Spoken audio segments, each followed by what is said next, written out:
euskal musika egintzan, uste dut mito oroak jauzia.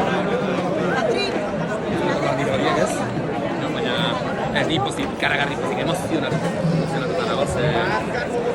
Egin dugu. Apostua etzen kontzertu bat, ez? Saiatu gara beste zerbait egiten. Eta bueno, beste moduz lortu dugula da... Baina zu kontziente zara, gaur eta atzo gertatu denaz? Ez dakit, gaur esan diot nire arrebari, eta izan dut nagoen da, esan diot, sentitzen duela nire burua pixka zurrungilo baten erdian hor, abita zerbait gertatzen dio, baina ondiegia den zerbait. Zerik asko. Eta jo, benetan pixka bat ez dakit hori ez daukat oraindik, baina badakit hau oso ederra dela, ez? Hau da, egiten dut oraintxe, eta etorri zaizkit, autizmoak, altxasuarrak, oparitzen gauza detaileak, ez dakit, eure bere oso pozik daude, uste dut zerbait bereziak gertatu dela. Denborarekin ikusiko dut nolakoa den benetan, nola izan den benetan.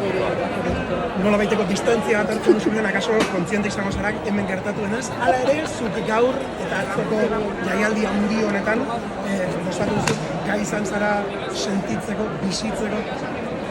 Egia da, gaur sortea izan dut begira. Kontzertua hasi dugu arazo tekniko pare batekin. Nire buruan hasi gara, zaitalako gauzak, eta bueno, komplikatua pasatzen dira ez.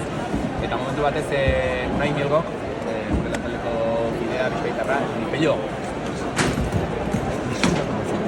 Oroitarazi dut, zerbait basikoa den hori, baina oroitarazi dut, jakorrek asko lagun. Eta uste dut disfrutatu dela denean. Zorionak eta segi gozatzen uste dut gaur gauak luzerako nuen ardizen dut.